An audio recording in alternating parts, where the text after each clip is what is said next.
আমরা একটু জেলাতেও ঢু মারি। চাকদাতে মুকুন্দপুর ঘাটে রয়েছেন বিশ্বজিতের কাছে সরাসরি যাব। বিশ্বজিৎ, আগে একটু শুরুতে জানবো ওখানকার আবহাওয়া কিরকম, বৃষ্টিবাদল কেমন হচ্ছে, তারপর একটু বিসর্জনের ছবিও দেখবো।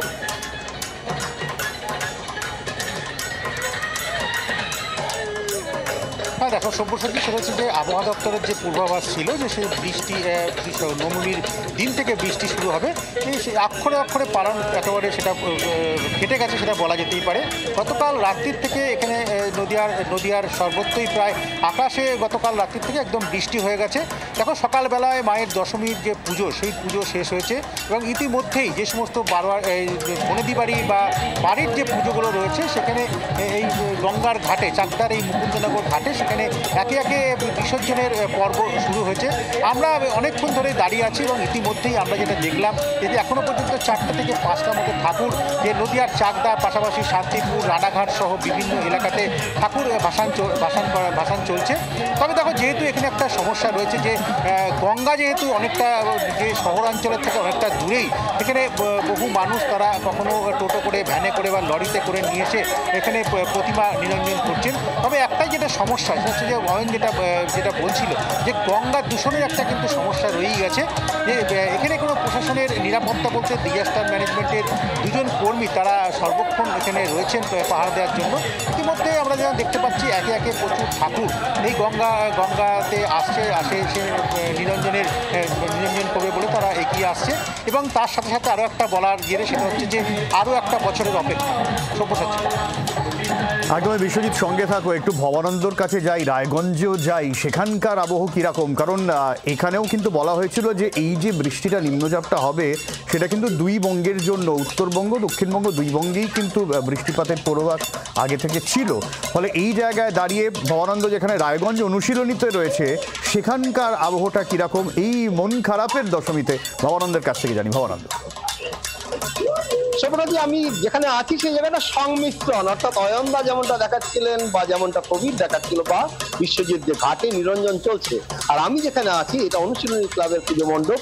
এই মণ্ডপে কিন্তু দুপুর অবধি আমরা দেখেছি এখানকার মহিলারা তারা এসছেন, ঢাকের তালে ধুলো চিনে এসেছেন এবং পুজো তারা বরণ করেছেন। আমি ক্যামেরাটা ঘোরাতে বলি, তার সঙ্গে সঙ্গে দর্শকদের বিবরণটা আমি দিই। এখানে মাতৃরূপের সংস্থিতা এখানকার মায়ের মূর্তি, সেই মূর্তি কিন্তু এখনো আছে, কারণ এই মূর্তি 4 তারিখে জেলার পুজো কার্নিভালে অংশগ্রহণ করবে। পাশাপাশি ঠিক বাঁ দিকে এই মণ্ডপে, এই বাঁ সাইডে যদি একটু ক্যামেরাটা ঘুরে যায় দেখতে হবে এখানে বরণ পর্ব এখনো চলছে। অর্থাৎ নিয়ম মেনে মায়ের বিসর্জন যেমন চলছে তেমনি উৎসবের জন্য কিন্তু এখানে এখনো মণ্ডপে প্রতিমা আছে, টিম আছে, সবকিছু আছে। এখানে এই মণ্ডপে এখন যেরকম দর্শকরা আসছেন পুজো দেখতে, প্যান্ডেল হপিং করতে, ক্যামেরা যদি একদম ঘুরে যায় সেখানে প্রচুর পরিমাণে দর্শক আছেন যারা হপিং করছেন, প্যান্ডেল হপিং করছেন।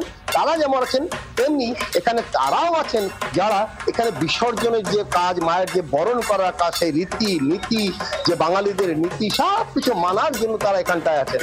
অর্থাৎ আমি যেমনটা বলছিলাম সব্যসাচী, যে এখানটায় মায়ের মূর্তি দেখো, মাতৃরূপের সংস্থিতা এখানকার মায়ের, এখানকার থিম মাকে একদম মায়ের রূপে এখানে পুজো করা হয়েছে এবং নারী জাতিকে বিভিন্ন জায়গায় যে সমস্যায় পড়তে হয় সেই কথাগুলোকে তুলে ধরে একদম সমাজকে সচেতন করার চেষ্টা করা হয়েছে। বৃদ্ধাশ্রমে মারা শেষ বয়সে যে স্থান পান তার বিরোধিতা করা এবং মানুষজনকে সচেতন করা, অর্থাৎ নারী জাতিকে সম্মান জানাতে হবে, এটা কিন্তু এবারকার অনুশীলনীর কিন্তু থিম। এবং সেই থিম কিন্তু যেমন করে তারা করেছেন, যে পুজো তারা করেছেন, অসাধারণ ছবি, অসাধারণ মূর্তি, সব মিলিয়ে যেমন বরণ পর্ব চলছে, যেমন বিজয়া দশমী পর্ব চলছে, তেমনি উৎসবেও কিন্তু মানুষজন এখনো আছেন রায়গঞ্জে। সেই চিত্র কিন্তু পরিষ্কার পরিচ্ছন্নভাবে ধরা পড়ছে। সব্যসাচী, একদমই। আমি ভবানন্দ তোমাকেও থাকতে অনুরোধ করব একটু।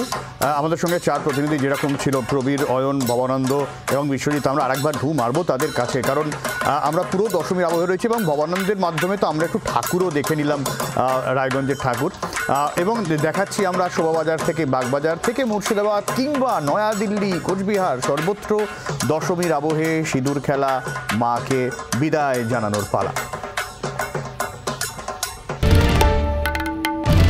বাংলার আওয়াজ, বাঙালির আবেগ, জি 24 ঘন্টা।